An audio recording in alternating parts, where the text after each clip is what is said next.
നമസ്കാരം, ദിശ PSC online ക്ലാസ്സിലേക്ക് ഏവർക്കും സ്വാഗതം. ഈ ക്ലാസ്സിൽ നമ്മൾ നോക്കാൻ പോകുന്നത് കേരളത്തിലെ വിവിധ കമ്മീഷനുകളെ കുറിച്ചാണ്. അപ്പോൾ ഇത് ടോപ്പിക്കിനകത്തുള്ളൊരു പുതിയ ഭാഗമാണ്. അപ്പോൾ ഏവർക്കും ക്ലാസ്സിലേക്ക് സ്വാഗതം.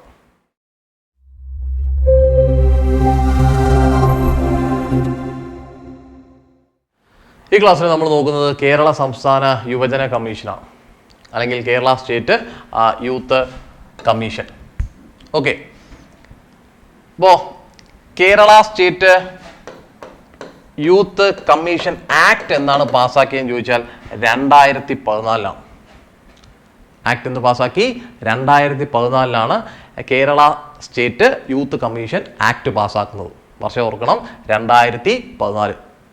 ഓക്കെ, ഇനി കേരള സംസ്ഥാന യുവജന കമ്മീഷൻ നിലവിൽ വന്നതെന്ന് ചോദിച്ചാൽ 2012 നവംബർ 1.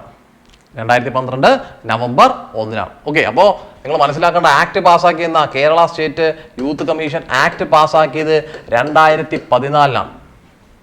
ഓക്കെ, അപ്പോൾ ഇത് നിലവിൽ വന്നത് നേരത്തെയാണ്. ഓക്കെ, അപ്പോൾ നിലവിൽ വന്നത് 2012 നവംബർ 1 കേരള സംസ്ഥാന യുവജന കമ്മീഷൻ നിലവിൽ വന്നത്. കേരള സംസ്ഥാന യുവജന കമ്മീഷൻ നിലവിൽ വന്നത് എന്ന് ചോദിച്ചു കഴിഞ്ഞാൽ 2012 നവംബർ 1. ഓക്കെ, ഇനി ഈ ആക്ടിന്റെ അടിസ്ഥാനത്തിൽ ഈ ആക്ടിൽ പറയുന്നത് യുവജനം എന്ന് പറഞ്ഞാൽ 18 വയസ്സ് കഴിഞ്ഞതും 40 വയസ്സിന് ഇടയിലുമാണ്, അല്ലെങ്കിൽ 40 വയസ്സിന് മുകളിൽ പോകാൻ പാടില്ല. അപ്പോൾ ഈ ആക്ടിൽ യുവജനം എന്ന് പറയുന്നത് കേട്ടോ 18 വയസ്സ് കഴിഞ്ഞ ഒരു വ്യക്തിയും 40 വയസ്സ് തികയുന്നവരെയും. അപ്പോൾ യൂത്ത് അല്ലെങ്കിൽ യുവജനം എന്ന് ഈ ആക്ടിൽ അടിസ്ഥാനത്തിൽ പറഞ്ഞു കഴിഞ്ഞാൽ ഇതാണ് കേട്ടോ. അതിൻ്റെ ഏജ് കാറ്റഗറി എത്രയെന്ന് വെച്ചാൽ 18 to 40. ഓക്കെ, അപ്പോൾ Kerala state youth commission act പാസ്സാക്കിയെന്നാണ് 2014. എന്നാൽ ഇത് നിലവിൽ വന്നതെന്ന് ചോദിച്ചു കഴിഞ്ഞാൽ 2012 നവംബർ 1. ക്ലിയർ അല്ലേ ഇത്രയും? ഇനി നവംബർ 1 നിലവിൽ വന്ന കേരളത്തിലെ ജില്ല ഏതെന്ന് ചോദിച്ചാലോ? നവംബർ 1 നിലവിൽ വന്ന കേരളത്തിലെ ജില്ല പത്തനംതിട്ടയാണ്. പത്തനംതിട്ട 1982 നവംബർ 1. ഓക്കെ, കേരള സംസ്ഥാനം രൂപീകരിച്ചത് 1956 നവംബർ 1. ഓക്കെ, അപ്പോൾ നമ്മളതുമായിട്ട് കണക്ട് ചെയ്ത് പറഞ്ഞതേ ഉള്ളൂ. ഓക്കെ, അപ്പോൾ കേരള സംസ്ഥാന യുവജന കമ്മീഷൻ നിലവിൽ വന്ന എന്ന് ചോദിച്ചു കഴിഞ്ഞാൽ 2012 നവംബർ 1. പക്ഷെ ആക്ട് പാസ്സാവുന്നത് എന്നാണ് 2014 കേട്ടോ. Kerala state youth commission act പാസ്സാക്കുന്നത് വെച്ചാൽ 2014. എന്ന് നിലവിൽ വന്നെന്ന് ചോദിച്ചാൽ 2012 നവംബർ 1. ക്ലിയർ അല്ലേ? ഇനി ഞാൻ പറഞ്ഞു യുവജനം എന്ന് പറഞ്ഞാൽ ഈ ആക്ടിന്റെ അടിസ്ഥാനത്തിൽ യുവജനങ്ങൾ എന്ന് പറഞ്ഞു കഴിഞ്ഞാൽ 18 വയസ്സും 40 വയസ്സും ആണ് അതിന്റെ കാറ്റഗറി. ഓക്കെ, ഇനി ഈ കമ്മീഷനിലെ ആകെ അംഗങ്ങൾ എന്ന് പറഞ്ഞു കഴിഞ്ഞാൽ 14 പേരാണ്. ഒരു ചെയർപേഴ്സണും മറ്റംഗങ്ങളും, ഒരു ചെയർപേഴ്സണും 13 അംഗങ്ങളും. അങ്ങനെ ടോട്ടലായിട്ട് എത്ര പേരുണ്ടെന്ന് ചോദിച്ചു കഴിഞ്ഞാൽ 14 അംഗങ്ങളാണ്. ടോട്ടലായിട്ട് എത്ര അംഗങ്ങളുണ്ട്? 14 അംഗങ്ങളുണ്ട് കേട്ടോ. അവിടെ ഒരു കണ്ടീഷൻ ഉണ്ട്, ഈ 14 അംഗങ്ങളും യുവാക്കളായിരിക്കണം. ഈ 14 അംഗങ്ങളും യുവാക്കളായിരിക്കണം കേട്ടോ. അപ്പൊ ഇതിനകത്ത് അംഗങ്ങൾ എല്ലാവരും ആരായിരിക്കണം വെച്ചാൽ യുവാക്കളായിരിക്കണം. യുവാക്കളുടെ കാറ്റഗറി ഞാൻ പറഞ്ഞു, ഏജ് കേട്ടോ 18 40 വയസ്സിന് ഇടയിൽ കേട്ടോ. അപ്പോൾ ഈ കമ്മീഷനിൽ അംഗമായിരിക്കുന്ന ആർക്ക് മാത്രമേ അംഗമാവാൻ പറ്റുമെന്ന് വെച്ചാൽ യുവാക്കൾക്ക് മാത്രമേ ഈ കമ്മീഷനിൽ അംഗമാവാൻ പറ്റൂ കേട്ടോ. അതിന്റെ കാറ്റഗറിയുടെ ഏജ് ആണ് ഞാൻ പറഞ്ഞത് ഈ ആക്ടിന്റെ അടിസ്ഥാനത്തിൽ. ഓക്കെ, അപ്പോൾ ഇതിനകത്ത് ആകെ എത്ര അംഗങ്ങളുണ്ടെന്ന് ചോദിച്ചു കഴിഞ്ഞാൽ 14 അംഗങ്ങളുണ്ട്. ഒരു ചെയർപേഴ്സണും മറ്റ് അംഗങ്ങളും കേട്ടോ. ആർക്ക് മാത്രമേ ഇതിനകത്ത് അംഗങ്ങളാവാൻ പറ്റുമെന്ന് വെച്ചാൽ യുവാക്കൾക്ക് മാത്രമേ ഇതിനകത്ത് അംഗങ്ങളാവാൻ പറ്റൂ കേട്ടോ. അപ്പോൾ ഒരു ചെയർപേഴ്സണും മറ്റ് അംഗങ്ങളുമാണ് ഇതിനകത്തുള്ളത്. അപ്പോൾ ആകെ എത്ര അംഗങ്ങളാണ്? 14. ക്ലിയർ അല്ലേ? അപ്പോൾ നമ്മൾ നേരത്തെ പറഞ്ഞ പോയിന്റിന് അടുത്ത് എല്ലാ അംഗങ്ങളും യുവജനങ്ങളായിരിക്കണം കേട്ടോ. എന്ന് വെച്ചാൽ ഈ കമ്മീഷനകത്തുള്ള മൊത്തം 14 പേരുണ്ട്, 13+1. അപ്പോൾ ഇതിനകത്ത് എല്ലാവരും ആരായിരിക്കും എന്ന് വെച്ചാൽ യുവജനങ്ങളായിരിക്കണം. യുവജനങ്ങളുടെ കാറ്റഗറിയൊക്കെ ഞാൻ നേരത്തെ പറഞ്ഞതാണ് കേട്ടോ, അവരുടെ പ്രായപരിധിയൊക്കെ നേരത്തെ പറഞ്ഞതാണ്. ശരി, അപ്പോൾ ഒരു ചെയർപേഴ്സണും മറ്റ് 13 അംഗങ്ങളും കേട്ടോ. ഇനി ഈ 13 അംഗങ്ങളിൽ ഒരാൾ ലീഗൽ പ്രാക്ടീഷണർ ആയിരിക്കണം. ഒരാളായിരിക്കണം ലീഗൽ പ്രാക്ടീഷണർ ആയിരിക്കണം കേട്ടോ. അപ്പോൾ 13 അംഗങ്ങളിൽ ഒരു വ്യക്തി ലീഗൽ പ്രാക്ടീഷണർ ആയിരിക്കണം. ക്ലിയർ അല്ലേ? ഇനി ഒരാൾ പട്ടികജാതിയിൽപ്പെട്ട ആളായിരിക്കണം നമ്മൾ നേരത്തെ പറഞ്ഞു മൊത്തം എത്ര അംഗങ്ങളാ? 14 പേരാണ് കണ്ടോ. അതിനകത്ത് 13 അംഗങ്ങൾ, ഒരു ചെയർപേഴ്സൺ എന്ന് പറഞ്ഞു. അപ്പൊ അതിനകത്ത് ഒരാള് ലീഗൽ പ്രാക്ടീഷണർ ആയിരിക്കണം, നേരത്തെ പറഞ്ഞു. ഇനി മറ്റൊരു വ്യക്തി പട്ടിക ജാതിയിൽപ്പെട്ട ആളായിരിക്കണം. ഓക്കെ, എന്ന് പറഞ്ഞാൽ ഷെഡ്യൂൾ കാസ്റ്റിൽ പെട്ട ആളായിരിക്കണം. ഇനി national commission for scheduled caste രൂപീകരിച്ചിരിക്കുന്ന ആർട്ടിക്കിൾ എത്രയാണ്? ആർട്ടിക്കിൾ 338. പ്രീവിയസ് ക്വസ്റ്റ്യൻ ആണേ കേട്ടോ. അപ്പോൾ നമ്മൾ അതുമായിട്ട് കണക്ട് ചെയ്ത് പറഞ്ഞതേ ഉള്ളൂ. നമ്മളിവിടെ പറഞ്ഞത് കേരള സംസ്ഥാന യുവജന കമ്മീഷനാണ്. ആ യുവജന കമ്മീഷനിൽ മൊത്തത്തിൽ 14 അംഗങ്ങളുണ്ട്. അതിനകത്ത് ഒരു വ്യക്തി ലീഗൽ പ്രാക്ടീഷണർ ആയിരിക്കണമെന്ന് പറഞ്ഞു. മറ്റൊരു വ്യക്തി പട്ടിക ജാതിയിൽപ്പെട്ട ആളായിരിക്കണം, ഷെഡ്യൂൾ കാസ്റ്റിൽപ്പെട്ട ആളായിരിക്കണം. അപ്പോൾ national commission for scheduled cast, അതിന് ആർട്ടിക്കിൾ എത്രയാണ്? ആർട്ടിക്കിൾ 338. ആർട്ടിക്കിൾ 338. ക്ലിയർ അല്ലേ? ഓക്കെ. ഇനി 3 പേരെങ്കിലും, മൊത്തം 14 പേരില്ലേ ഈ 13 കേട്ടോ. മൊത്തം 14 ഇതിന്റെ അംഗസംഖ്യ. ഒരു ചെയർപേഴ്സണും 13 അംഗങ്ങളും കേട്ടോ. അപ്പൊ ഇതിനകത്ത് 3 പേരെങ്കിലും വനിതകളായിരിക്കണം. 3 പേരെങ്കിലും വനിതകളായിരിക്കണം കേട്ടോ. അപ്പോ ഒരാള് ലീഗൽ പ്രാക്ടീഷണർ, ഒരാള് ഷെഡ്യൂൾഡ് കാസ്റ്റ് എന്ന് വന്നു, പിന്നീട് 3 വനിതകൾ കേട്ടോ.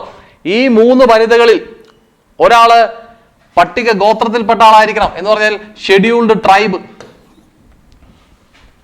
ഓക്കെ. ഇനി national commission for scheduled tribe രൂപീകരിച്ചിരിക്കുന്ന ആർട്ടിക്കിൾ എത്രയാണ്? Article 338A. Article 338A, national commission for scheduled tribe കേട്ടോ. അപ്പൊ നാഷണൽ കമ്മീഷൻ ഫോർ ഷെഡ്യൂൾഡ് കാസ്റ്റും നാഷണൽ കമ്മീഷൻ ഫോർ ഷെഡ്യൂൾഡ് ട്രൈബും ഭരണഘടനാ സ്ഥാപനങ്ങളാണ്. ഓക്കെ, നമ്മൾ പറയുന്നത് ഭരണഘടനാ സ്ഥാപനത്തെ കുറിച്ചല്ല ഇപ്പൊ പറയുന്നത്, ഇപ്പൊ പഠിപ്പിക്കുന്നത് കേട്ടോ. കേരള സ്റ്റേറ്റ് യൂത്ത് കമ്മീഷൻ ഭരണഘടനാ സ്ഥാപനം അല്ല കേട്ടോ. കേരള സംസ്ഥാന യുവജന കമ്മീഷൻ ഭരണഘടനാ സ്ഥാപനം അല്ല. ഓക്കെ, നമ്മൾ അതുമായിട്ട് കണക്ട് ചെയ്ത് പറഞ്ഞതാണ്. അപ്പൊ ഇങ്ങോട്ട് നോക്കിയേ, മൊത്തം 14 അംഗങ്ങൾ, ഒരാള് ലീഗൽ പ്രാക്ടീഷണർ, ഒരാള് പട്ടിക ജാതിയിൽപ്പെട്ട വ്യക്തി, 3 പേര് വനിതകളായിരിക്കണം. ആ 3-ൽ ഒരു വനിത ഷെഡ്യൂൾ ട്രൈബ് ആയിരിക്കണം. ഓക്കെ, അപ്പൊ national commission for scheduled caste രൂപീകരിച്ചത് article 338. National commission for scheduled tribe ആണെങ്കിൽ ആർട്ടിക്കിൾ 338A. ക്ലിയർ അല്ലേ നിങ്ങൾക്കത്? ഇനി ഭരണഘടനയിൽ ഷെഡ്യൂൾഡ് കാസ്റ്റിനെ കുറിച്ച് പറയുന്ന ആർട്ടിക്കിൾ എത്രയെന്ന് ചോദിച്ചാലോ 341. ഓക്കെ, ഷെഡ്യൂൾ ട്രൈബിനെ കുറിച്ച് പറയുന്ന ആർട്ടിക്കിളോ 342. അപ്പൊ അതും കൂടി ഒന്ന് ഓർത്ത് വെച്ചിരിക്കണേ. ഓക്കെ, അപ്പോ നമ്മൾ പറഞ്ഞ കാര്യങ്ങളാണ്. 14 അംഗങ്ങളാണുള്ളത്. ഒരംഗം ലീഗൽ പ്രാക്ടീഷണർ ആയിരിക്കണം, ഒരംഗം പട്ടിക ജാതിപ്പെട്ട ആളായിരിക്കണം. ഇപ്പൊ national commission for scheduled cast ആണെങ്കിൽ ആർട്ടിക്കിൾ 338 ആണ്. ഓക്കെ, 3 വനിതകളെങ്കിലും യുവജന കമ്മീഷനിൽ ഉണ്ടായിരിക്കണം. ആ 3 വനിതകൾ ഒരാള് ഷെഡ്യൂൾ ട്രൈബിൽപ്പെട്ട ആളായിരിക്കണം. ആ schedule national commission for schedule ട്രൈബിന്റെ ആർട്ടിക്കിൾ ആണെങ്കിൽ 338A കേട്ടോ. ഷെഡ്യൂൾ ട്രൈബ് ഗോത്രവർഗ്ഗക്കാരെ കുറിച്ച് പറയുന്ന ആർട്ടിക്കിൾ ആണെങ്കിൽ 342. ഷെഡ്യൂൾ കാസ്റ്റ് ആണെങ്കിൽ 341. അപ്പൊ ഇത്രയും ക്ലിയർ അല്ലേ? ഓക്കെ. അപ്പോൾ അംഗങ്ങളെ നിയമിക്കുന്ന ആരാണ്? കേരള സർക്കാരാണ് അംഗങ്ങളെ അപ്പോയിന്റ് ചെയ്യുന്നത്. ഓക്കെ, അപ്പോൾ നമ്മൾ അംഗങ്ങളെ കുറിച്ച് പറഞ്ഞു. 14 പേരുണ്ട്. ഇനി ഈ 14 പേരെ കൂടാതെ ഗവൺമെന്റ് അഡീഷണൽ സെക്രട്ടറി റാങ്കിൽ കുറയാത്ത ഒരു വ്യക്തിയെ ഇതിന്റെ മെമ്പർ സെക്രട്ടറിയായി ഉൾപ്പെടുത്തണം. ഇതിന്റെ മെമ്പർ സെക്രട്ടറി ആരെന്ന് ചോദിച്ചു കഴിഞ്ഞാൽ അഡീഷണൽ സെക്രട്ടറി റാങ്കിൽ കുറയാത്ത ഒരു വ്യക്തിയെ മെമ്പർ സെക്രട്ടറിയായി കൂടി അപ്പോയിന്റ് ചെയ്യണം കേട്ടോ. അപ്പൊ അംഗങ്ങളെ നിയമിക്കുന്ന ആരാണ്? കേരള സർക്കാരാണ് അംഗങ്ങളെ നിയമിക്കുന്നത്. ഓക്കെ, മൊത്തം എത്ര അംഗങ്ങളുണ്ട്? 14 പേരുണ്ട്. ഓക്കെ, നമ്മൾ പറഞ്ഞാണ്. ഇനി അംഗങ്ങളെ പുറത്താക്കുന്നത് ആരെന്ന് ചോദിച്ചാൽ കേരള സർക്കാർ. അംഗങ്ങളെ നിയമിക്കുന്നതും സ്റ്റേറ്റ് ഗവൺമെന്റ് ആണ്. അംഗങ്ങളെ പുറത്താക്കുന്ന ആരെന്ന് ചോദിച്ചാലും സ്റ്റേറ്റ് ഗവൺമെന്റ് ആണ്. ക്ലിയർ അല്ലേ? ഇനി അംഗങ്ങൾ ആർക്കാണ് രാജി സമർപ്പിക്കുന്നത് വെച്ചാൽ കേരള ഗവൺമെന്റ് ആണ് അംഗങ്ങൾ രാജി സമർപ്പിക്കുന്നത് കേട്ടോ. അംഗങ്ങൾ രാജി സമർപ്പിക്കുന്നത് കേരള സർക്കാരാണ് അംഗങ്ങൾ രാജി സമർപ്പിക്കുന്നത്. അപ്പൊ അംഗങ്ങളെ നിയമിക്കുന്നത് കേരള സർക്കാർ, അംഗങ്ങളെ പുറത്താക്കുന്നത് കേരള സർക്കാർ, അംഗങ്ങൾ രാജി സമർപ്പിക്കുന്നത് ഗവൺമെന്റിന്. ക്ലിയർ അല്ലേ ഇത്രേ? അപ്പോൾ അഡീഷണൽ സെക്രട്ടറി റാങ്കിൽ കുറയാത്ത ഒരു വ്യക്തിയെ മെമ്പർ സെക്രട്ടറിയായി ഉൾപ്പെടുത്തണം കേട്ടോ. അപ്പോൾ നിങ്ങൾ ഈ പറയുന്ന പോയിന്റുകളൊക്കെ ഒന്ന് നന്നായിട്ട് മനസ്സിലാക്കണം. കാരണം വേറെ ഒന്നും കൊണ്ടല്ലോ, ഇപ്പോഴത്തെ ക്വസ്റ്റ്യന്റെ പാറ്റേൺ ഒക്കെ നിങ്ങൾക്ക് അറിയാമല്ലോ. കാരണം വെച്ചാലേ താഴെ 4 ഓപ്ഷൻ തന്നിട്ട് താഴെ തന്നിരിക്കുന്നതിൽ തെറ്റായ പ്രസ്താവന ഏത് എന്ന് ചോദിക്കാം കേരള യുവജന കമ്മീഷനെ കുറിച്ച് കേട്ടോ. അല്ലെങ്കിൽ ഇപ്പോൾ നടന്ന പരീക്ഷയിലെ ഇലക്ഷൻ കമ്മീഷനെ കുറിച്ചാണ് അങ്ങനെ ചോദിച്ചത് കേട്ടോ. അപ്പോൾ മാക്സിമം പോയിന്റുകൾ നിങ്ങൾ മനസ്സിലാക്കുക. ഓക്കെ. അപ്പോൾ ഈ ആക്ടിനകത്ത് ഞാൻ പറഞ്ഞു യുവജനത്തിന്റെ പ്രായം കേട്ടോ. അതുകൊണ്ട് നിങ്ങൾ നോക്കും ഈ ആക്ടിനകത്ത് 40 വയസ്സ് വരെയൊക്കെ പ്രായം വരുമോ എന്ന് ചിന്തിക്കരുത് കേട്ടോ. ഈ ആക്ടിനകത്ത് പറഞ്ഞിരിക്കുന്ന കാര്യമാണ് നമ്മൾ പറയുന്നത്. ഓക്കെ. അപ്പോൾ മെമ്പർ സെക്രട്ടറി ആരായി കഴിഞ്ഞാൽ ഗവൺമെന്റ് അഡീഷണൽ സെക്രട്ടറി റാങ്കിൽ കുറയാത്ത ഒരു വ്യക്തിയെ മെമ്പർ സെക്രട്ടറിയായി ഉൾപ്പെടുത്തണം. ക്ലിയർ അല്ലേ? ശരി. അപ്പോൾ അംഗങ്ങളെ നിയമിക്കുന്ന കേരള സർക്കാർ, അംഗങ്ങളെ പുറത്താക്കുന്ന കേരള സർക്കാർ, അംഗങ്ങൾ രാജി സമർപ്പിക്കുന്ന ആർക്കും ചോദിച്ചു കഴിഞ്ഞാൽ കേരള സർക്കാരിന്. ഓക്കെ. അപ്പോൾ നമ്മൾ പറഞ്ഞു അംഗങ്ങളെ പുറത്താക്കുന്നത് ആരെന്ന് ചോദിച്ചാലോ, അംഗങ്ങളെ അപ്പോയിന്റ് ചെയ്യുന്നത് നിങ്ങൾക്കറിയാം, നമ്മൾ പറഞ്ഞു ഗവൺമെന്റ് ആണ് അപ്പോയിന്റ് ചെയ്യുന്നത്. അംഗങ്ങളെ പുറത്താക്കുന്നത് ആരെന്ന് ചോദിച്ചാലും ഗവൺമെന്റ് ആണ്. ഓക്കെ. ഇനി അംഗങ്ങളുടെ കാലാവധി എത്രയാണെന്ന് പരീക്ഷയ്ക്ക് ചോദിക്കാം. അംഗങ്ങളുടെ കാലാവധി 3 വർഷമാണ്. അംഗങ്ങളുടെയോ ചെയർപേഴ്സന്റെ കാലാവധി എത്രയെന്ന് ചോദിച്ചു കഴിഞ്ഞാൽ 3 വർഷമാണ്. ഇമ്പോർട്ടൻറ്റ് പോയിന്റ് ആണ് കേട്ടോ. ഇനി ചെയർപേഴ്സണും മറ്റ് അംഗങ്ങളും എലിജിബിൾ ഫോർ റീ അപ്പോയിന്റ്മെന്റ് എന്ന് പറഞ്ഞു കഴിഞ്ഞാൽ ഒരു പ്രാവശ്യം നിയമിച്ചു, അവർക്ക് വീണ്ടും നിയമനം നൽകാം. കേട്ടോ. അപ്പോൾ ചെയർമാനും മറ്റംഗങ്ങളും എലിജിബിൾ ആണ്, റീ അപ്പോയിന്റ്മെന്റിന് എലിജിബിൾ ആണ്. വീണ്ടും അവരെ ഇപ്പോൾ ഈ വർഷം തന്നെ ചെയർമാൻ ആയിരിക്കുന്ന കാലാവധി കഴിഞ്ഞാൽ വീണ്ടും ഒരു പ്രാവശ്യം കൂടി അപ്പോയിന്റ് ചെയ്യാം. ക്ലിയർ അല്ലേ? ഇനി ചെയർമാന്റെ കാലാവധി കഴിഞ്ഞു, പുതിയ ചെയർമാനെ അപ്പോയിന്റ് ചെയ്തു. പക്ഷെ ആ ചെയർമാൻ സ്ഥാനം ഏറ്റെടുത്തില്ല. അങ്ങനെയാണെങ്കിൽ നിലവിലുള്ള ചെയർമാന് 6 മാസം വരെ തുടരാം. മനസ്സിലായോ? എന്നുവെച്ചാൽ നമ്മുടെ ഇപ്പോഴത്തെ ചെയർമാന്റെ കാലാവധി കഴിഞ്ഞു, അടുത്ത ആളെ സർക്കാർ വെച്ച് അപ്പോയിന്റ് ചെയ്യുകയും ചെയ്തു. പക്ഷെ ആ പുള്ളിക്കാരൻ എത്തിയില്ല. അപ്പോൾ ഈ ചെയർമാന് വീണ്ടും 6 മാസം വരെ തുടരാം. ക്ലിയർ അല്ലേ? അദ്ദേഹം വരുന്നവരെ തുടരാം. ഓക്കെ. ഇനി ചെയർമാൻ യുവജന കമ്മീഷന്റെ ചെയർമാനായിരിക്കുന്നോളം കാലം വേറെ ജോലികളിൽ ഏർപ്പെടാൻ കഴിയില്ല കേട്ടോ. വേതനം പറ്റുന്ന മറ്റ് ജോലിയിൽ ഏർപ്പെടാൻ കഴിയില്ല ഇതിന്റെ ചെയർമാനായിരിക്കുന്നിടത്തോളം കാലം. ഇനി അംഗങ്ങളുടെ കാലാവധി 3 വർഷമാണെന്ന് ഞാൻ പറഞ്ഞു. അംഗങ്ങളുടെ കാലാവധി 3 വർഷമാണെന്ന് പറഞ്ഞു. ഇനി ഇതിന്റെ ഇടയിൽ വെച്ച് അംഗത്തിനെ സർക്കാർ നീക്കം ചെയ്താലോ അല്ലെങ്കിൽ അംഗം മരണപ്പെടുകയൊക്കെ ചെയ്താൽ വേറൊരു അംഗത്തെ നിയമിക്കാം. ആ അംഗത്തിന് ഇപ്പൊ 3 വർഷമാണ് കാലാവധി. ഇപ്പൊ ഒരു അംഗം മരിച്ചുപോയി, 1 വർഷം കഴിഞ്ഞപ്പോൾ ഒരു അംഗം മരിച്ചുപോയി. ഇപ്പൊ വേറെ അംഗത്തെ സർക്കാർ നിയമിച്ചു. പക്ഷെ ആ അംഗത്തിന് പിന്നീട് 2 വർഷമേ കിട്ടത്തുള്ളൂ. ബാക്കിയുള്ള കാലാവധിയെ ആ അംഗത്തിന് ലഭിക്കുകയുള്ളൂ. ക്ലിയർ അല്ലേ? അപ്പോൾ ഒന്നുകൂടി പറയുകയാണ്, ഈ പോയിന്റ് റിപ്പീറ്റ് ചെയ്ത്, അംഗങ്ങളെ നിയമിക്കുന്നത് സംസ്ഥാന സർക്കാർ, അംഗങ്ങളെ പുറത്താക്കുന്നത് സംസ്ഥാന സർക്കാർ. കാലാവധി 3 വർഷം. കേട്ടോ. ചെയർമാന്റെ ഒഴിവ് വന്നു, പുതിയ ചെയർമാനെ അപ്പോയിന്റ് ചെയ്തു. ആ നിലവിലെ ചെയർമാന്റെ കാലാവധി കഴിഞ്ഞ് പുതിയ ചെയർമാനെ അപ്പോയിന്റ് ചെയ്തു. പക്ഷെ അദ്ദേഹം ആ സ്ഥാനം ഏറ്റെടുത്തില്ലെങ്കിൽ 6 മാസം വരെ നിലവിലെ ചെയർമാന് തുടരാം. ഇനി ചെയർമാനായിരിക്കുന്ന സമയത്ത് വേതനം പറ്റുന്ന മറ്റൊരു ജോലിയും ചെയ്യാൻ പാടില്ല. ഓക്കെ. ഇനി അംഗങ്ങൾ മരണപ്പെടുകയോ അല്ലെങ്കിൽ സർക്കാർ നീക്കുകയോ ചെയ്ത്, അംഗങ്ങളെ പുറത്താക്കാൻ സർക്കാരാണല്ലോ, പുറത്താക്കാനുള്ള കാരണം ഞാൻ പറയാം കേട്ടോ. അപ്പോൾ അംഗങ്ങൾ മരണപ്പെടുകയോ അംഗങ്ങൾ നീക്കം ചെയ്ത് കഴിഞ്ഞാൽ ബാക്കിയുള്ള കാലാവധിക്ക് വേണ്ടി പുതിയൊരാളെ നിയമിക്കും. ഓക്കെ. അപ്പോൾ ക്ലിയർ അല്ലേ? ഇത്രയും. അപ്പോൾ നിങ്ങൾക്ക് അംഗങ്ങളെയും ചെയർമാനെയും പുറത്താക്കാനുള്ള കാരണങ്ങൾ. അംഗങ്ങളെയും ചെയർമാനെ ആർക്ക് പുറത്താക്കാൻ പറ്റും? ഗവൺമെന്റിന് പുറത്താക്കാൻ പറ്റും കേട്ടോ. അംഗങ്ങൾ ആർക്കാണ് രാജി സമർപ്പിക്കുന്നത് വെച്ചാൽ ഗവൺമെന്റ് കേട്ടോ. അംഗങ്ങളെ നിയമിക്കുന്ന സർക്കാർ, പുറത്താക്കുന്ന സർക്കാർ, രാജി സമർപ്പിക്കുന്ന സർക്കാർ കേട്ടോ. അപ്പൊ അംഗങ്ങളെ പുറത്താക്കാനുള്ള കാരണം, ഒന്ന് കോടതി പാപ്പരായി പ്രഖ്യാപിച്ചാൽ അല്ലെങ്കിൽ ബാങ്ക്റപ്റ്റ്. കോടതി ബാങ്ക്റപ്റ്റായ അംഗങ്ങളെ പ്രഖ്യാപിച്ചാൽ കേട്ടോ. അപ്പൊ കോടതി പാപ്പരായി പ്രഖ്യാപിച്ചാൽ, കോടതി തടവ് ശിക്ഷയ്ക്ക് വിധിച്ചാൽ, കേസിൽപ്പെട്ട് തടവ് ശിക്ഷയ്ക്ക് കോടതി ശിക്ഷിച്ചാൽ, അപ്പൊ അംഗം ബാങ്ക്റപ്റ്റ് ആയാലോ തടവ് ശിക്ഷയ്ക്ക് കോടതി ശിക്ഷിച്ചാലോ. ഇനി അംഗങ്ങൾ ബുദ്ധിസ്ഥിരത ഇല്ലാത്ത ആളായി മാറിയാൽ എന്ന് കോടതി ഡിക്ലെയർ ചെയ്യണം കേട്ടോ. മാനസികമായ അംഗങ്ങൾക്ക് എന്തെങ്കിലും പ്രശ്നമുണ്ടായോ അങ്ങനെ അതുമായി ബന്ധപ്പെട്ട് കേട്ടോ. അപ്പോൾ അംഗങ്ങൾ ബുദ്ധിസ്ഥിരത ഇല്ലാത്ത ആളായി മാറിയാൽ എന്ന് കോടതി ഡിക്ലെയർ ചെയ്യണം. ഇനി തുടർച്ചയായ 3 മീറ്റിംഗിൽ അനുവാദം കൂടാതെ ഹാജരാകാതെ ഇരുന്നാൽ, എന്നുവെച്ചാൽ കമ്മീഷന്റെ മീറ്റിംഗ് ഉണ്ടല്ലോ, കമ്മീഷന്റെ മീറ്റിംഗിൽ തുടർച്ചയായി 3 മീറ്റിംഗിൽ ഹാജരാവാതെ ഇരുന്നാൽ അംഗത്തിനെ പുറത്താക്കാം. എന്നുവെച്ചാൽ പെർമിഷൻ വാങ്ങാതെ കേട്ടോ, അനുവാദം കൂടാതെ ഹാജരാവാതെ ഇരുന്നാൽ അംഗത്തെ പുറത്താക്കാൻ കഴിയും. അപ്പോൾ അംഗങ്ങളെ പുറത്താക്കാനുള്ള കാരണം ഞാൻ പറഞ്ഞു, ഒന്ന് ബാങ്ക്റപ്റ്റ് ആയാൽ, കേട്ടോ, പാപ്പരായാൽ. ഇനി രണ്ടാമത് കോടതി ശിക്ഷിച്ചാൽ. മൂന്നാമത്തെ കാര്യം വെച്ചാൽ ബുദ്ധിസ്ഥിരത ഇല്ലാത്ത ആളായി മാറിയാൽ. ഓക്കെ. ഇനി നാലാമത് തുടർച്ചയായ 3 മീറ്റിംഗിൽ കമ്മീഷന്റെ അനുവാദം കൂടാതെ ഹാജരാകാതെ ഇരുന്നാൽ, 3 മീറ്റിംഗിൽ പങ്കെടുക്കാതെ ഇരുന്നാൽ, കമ്മീഷനെ മുൻകൂട്ടി അറിയിക്കാതെ പങ്കെടുക്കാതെ ഇരുന്നാൽ. ഓക്കെ. ഇനി അഞ്ചാമത്തെ പോയിന്റ്, കമ്മീഷന്റെ താല്പര്യത്തിനോ പൊതു താല്പര്യത്തിന് ഹാനികരമാവുന്ന വിധം തന്റെ ഔദ്യോഗിക പദവി ദുരുപയോഗം ചെയ്താൽ, എന്ന് പറഞ്ഞാൽ കമ്മീഷനെതിരെ അംഗങ്ങൾ പ്രവർത്തിച്ചാൽ, അല്ലെങ്കിൽ പൊതു താല്പര്യത്തിനെതിരെ പ്രവർത്തിച്ചാൽ, അങ്ങനെ സർക്കാരിന് തോന്നിയാൽ സർക്കാരിന് അംഗങ്ങളെ പുറത്താക്കാൻ കഴിയും. കേട്ടോ. അപ്പൊ അംഗങ്ങളെ പുറത്താക്കാനുള്ള 5 കാരണങ്ങളാണ്. കേട്ടോ. അപ്പോൾ പരീക്ഷയ്ക്ക് ഇപ്പോഴത്തെ പാറ്റേൺ അനുസരിച്ച് ഇങ്ങനെ വേണമെങ്കിലും ചോദിക്കാം.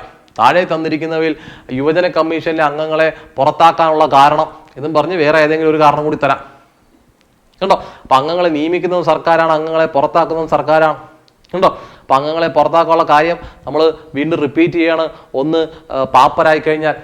രണ്ടാമത്, കോടതി ശിക്ഷിച്ചു കഴിഞ്ഞാൽ, കോടതി തടവ് ശിക്ഷയ്ക്ക് വിധിച്ചു കഴിഞ്ഞാൽ. മൂന്നാമത്, ബുദ്ധിസ്ഥിരത ഇല്ലാത്ത ആളായി മാറിയാൽ. ഓക്കെ. നാലാമത്, 3 മീറ്റിംഗിൽ തുടർച്ചയായി കമ്മീഷന്റെ അനുവാദം കൂടാതെ പങ്കെടുക്കാതെ ഇരുന്നാൽ. 3 മീറ്റിംഗിൽ പങ്കെടുക്കാതെ ഇരുന്നാൽ. ഇനി ലാസ്റ്റ് കാര്യം വെച്ചാൽ കമ്മീഷന്റെ പൊതു താല്പര്യത്തിനെതിരെ അംഗങ്ങൾ പ്രവർത്തിച്ചാൽ, അങ്ങനെ സർക്കാരിന് തോന്നിയാൽ സർക്കാരിന് അംഗങ്ങളെ പുറത്താക്കാൻ കഴിയും. കേട്ടോ. അപ്പോൾ 5 കാരണങ്ങളാണുള്ളത്. ഓക്കെ. ഒന്ന്, പാപ്പരായി കഴിഞ്ഞാൽ. രണ്ടാമത്തത്, കോടതി ശിക്ഷിച്ചാൽ. മൂന്നാമത്തെ കാര്യം എന്ന് പറഞ്ഞു കഴിഞ്ഞാൽ ബുദ്ധിസ്ഥിരത ഇല്ലാത്ത ആളായി മാറിയാൽ. നാലാമത്, 3 മീറ്റിംഗിൽ തുടർച്ചയായി കമ്മീഷന്റെ അനുവാദം കൂടാതെ പങ്കെടുക്കാതെ ഇരുന്നാൽ. കേട്ടോ. ഇനി അഞ്ചാമത്തെ കാര്യം എന്താണെന്ന് പറഞ്ഞാൽ കമ്മീഷന്റെ താല്പര്യങ്ങൾക്കെതിരെയോ പൊതു താല്പര്യത്തിനെതിരെയോ പ്രവർത്തിച്ചതായിട്ട് സർക്കാർ വിലയിരുത്തിയാൽ അംഗത്തെ പുറത്താക്കാം. കേട്ടോ. അപ്പൊ അംഗങ്ങളെ പുറത്താക്കുന്ന രീതി മനസ്സിലായല്ലോ. ഇത് കൂടാതെ അംഗത്തിന് വേണമെങ്കിൽ സ്വമേധയെ രാജിവെച്ച് പോവാം. അങ്ങനെ രാജി സമർപ്പിക്കുന്ന ആർക്കെന്ന് ചോദിച്ചാലും കേരള സർക്കാരിനാണ്. ഓക്കെ. ഇപ്പൊ ക്ലിയർലി അംഗങ്ങളെ പുറത്താക്കാനുള്ള കാരണം നമ്മൾ ഇനി അങ്ങോട്ട് പറയുന്ന കമ്മീഷനിലും അംഗങ്ങളെ പുറത്താക്കാനുള്ള കാരണം സെയിം തന്നെയാണ്. കേട്ടോ. അപ്പൊ അംഗങ്ങളെ പുറത്താക്കാനുള്ള കാരണം നിങ്ങളൊന്ന് നോട്ട് ചെയ്ത് വെക്കണം. കേട്ടോ. അപ്പോൾ അംഗങ്ങളെ പരീക്ഷയ്ക്ക് ചോദ്യം ഇങ്ങനെ ചോദിക്കാം. താഴെ തന്നിരിക്കുന്നവയിൽ കേരള സംസ്ഥാന യുവജന കമ്മീഷനിലെ അംഗങ്ങൾ സർക്കാർ പുറത്താക്കുന്ന ഏത് വിധേനെ, അല്ലെങ്കിൽ ഇതിനകത്ത് 4 ഓപ്ഷൻ തന്നിട്ട് ഒരെണ്ണം മാറ്റിത്തരാം. ഓക്കെ. ഇപ്പൊ ഇത്രയും ക്ലിയർ അല്ലേ?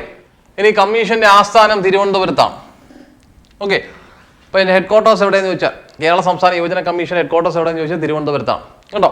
ഇനി മീറ്റിംഗ് കൂടേണ്ടത് ഇവിടെ വെച്ചാണ്, ഓഫീസിൽ വെച്ചാണ് മീറ്റിംഗ് കൂടണം. പക്ഷെ അങ്ങനെ നിർബന്ധമില്ല. ചെയർമാന് ഫിറ്റായ സ്ഥലത്ത്, ഇപ്പൊ സംസ്ഥാനത്ത് എവിടെ വെച്ച് വേണോ ചെയർമാന് മീറ്റിംഗ് വിളിച്ചു കൂട്ടാം. ഇനി മാസത്തിൽ 1 പ്രാവശ്യമെങ്കിലും മീറ്റിംഗ് കൂട്ടണമെന്നാണ്. ഇല്ലെങ്കിൽ 2 മീറ്റിങ്ങുകളുടെ ഇടവേള 3 മാസത്തിൽ കൂടാൻ പാടില്ല. 2 മീറ്റിംഗ് തമ്മിലുള്ള ഗ്യാപ്പ് 3 മാസത്തിൽ കൂടാൻ പാടില്ല.